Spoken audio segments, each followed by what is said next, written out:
আসসালামু আলাইকুম এভরিওয়ান, কেমন আছেন সবাই?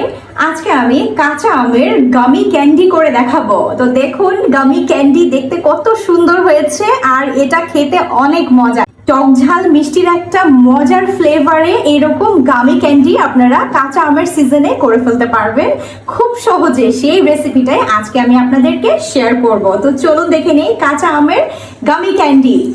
ক্যান্ডির রেসিপিটা শুরু করার আগে আমি কিছু স্পয়লার দিয়ে নেই। এটা এতই মজা যে আমার বেবি একসাথে 3-4টা খেয়ে ফেলছে।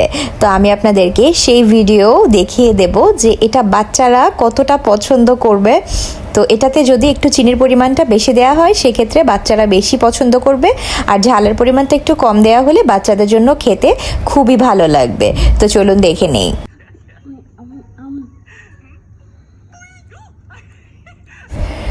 আমার বেবি যখন কোনো কিছু খেতে খুবই ভালো লাগে তখন সে আমার হাত এইভাবে ধরে রাখবে, মানে তার এটা খেতে এতই মজা লাগছে যে সে আমার হাত ছাড়বে না। আর ক্যান্ডিটা খেয়ে সে তো একদম পুরো লাফালাফি, সে খুবই মজা পেয়েছে। তো এবার শুরু করছি ম্যাঙ্গো ক্যান্ডি বানানোর রেসিপিটা। ম্যাঙ্গো ক্যান্ডি বানানোর জন্য আমি 2টো কাঁচা আম নিয়ে নিয়েছি। আম দুটোকে আমি পানি দিয়ে প্রথমে ভালো করে ধুয়ে নিয়েছি।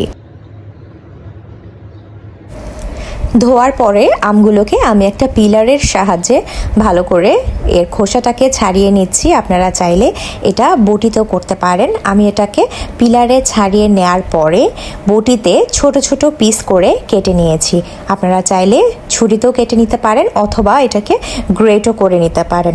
তবে গ্রেট করার কোনো প্রয়োজন নেই, এভাবে একটু ছোট করে কেটে নিলেই চলবে। তার কারণ হচ্ছে আমি এটাকে একটু ব্লেন্ড করে নেব। একটা ব্লেন্ডার জারে নিয়ে এটাকে আমি ভালো করে ফাইন পেস্ট করে নিচ্ছি। একটুখানি পানি দিয়ে নিচ্ছি যাতে ব্লেন্ডারের পেস্টটা খুব ভালো মতো হয়। পানিটা দেওয়ার পরে আমি ব্লেন্ডার মেশিন থেকে এটাকে ভালো করে ব্লেন্ড করে আনবো।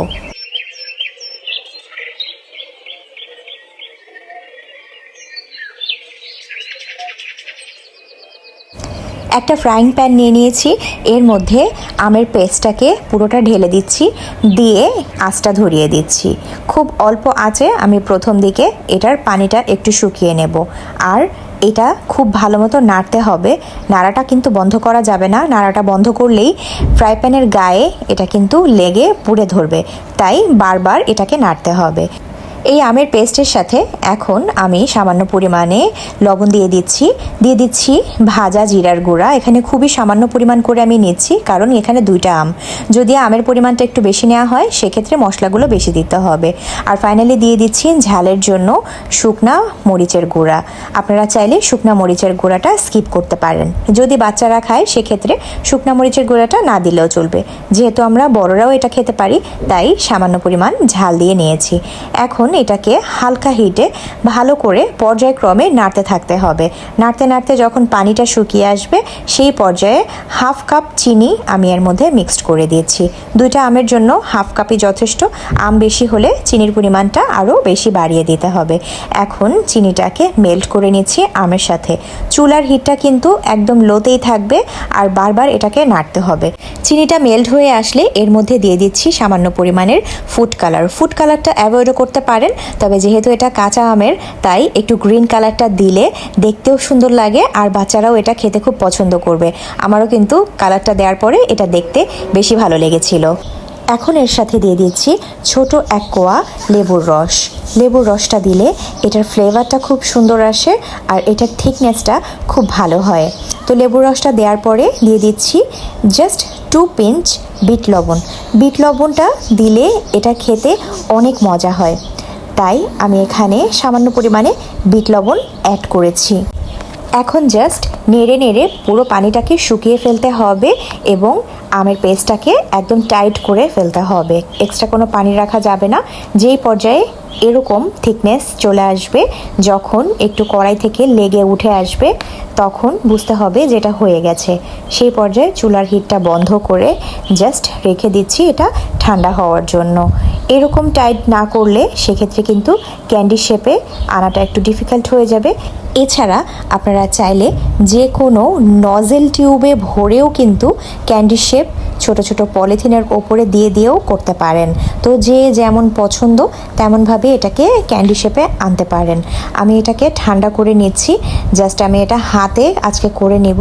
অন্যদিন কোনো সময় আপনাদেরকে নজেলে ভরে এই ক্যান্ডি কিভাবে করতে হয় সেটা দেখিয়ে দেব। তো ক্যান্ডি করার জন্য আমি হাতে সরিষার তেল মাখিয়ে নিচ্ছি। সরিষার তেল মাখালে আমটা হাতে লেগে যাবে না, কারণ এটা যেহেতু একটু আঠালো, তাই এটা তেলের মধ্যে যখন আমি 2 হাত দিয়ে নাড়ুর শেপে আনবো তখন এটা খুবই ইজিলি নাড়ুর শেপ অথবা ক্যান্ডির শেপে চলে আসবে।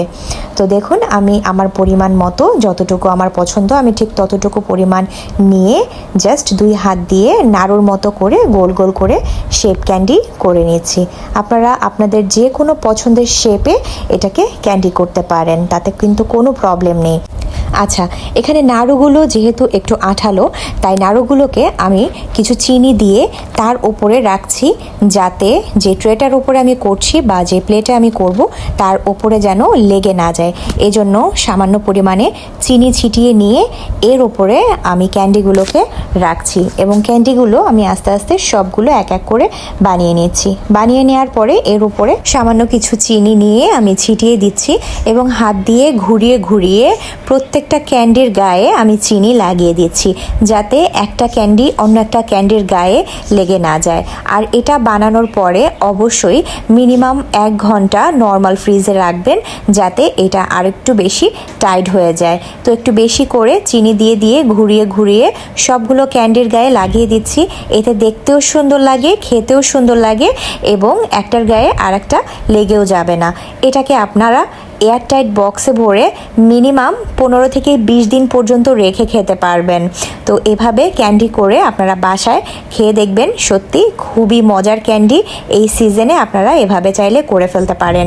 এছাড়া পাকা আম দিয়েও কিন্তু এরকম ক্যান্ডি করে ফেলা যায়। আমি একদিন ইনশাআল্লাহ পাকা আম যখন উঠে যাবে তখন পাকা আমের ক্যান্ডি আপনাদেরকে করে দেখাবো।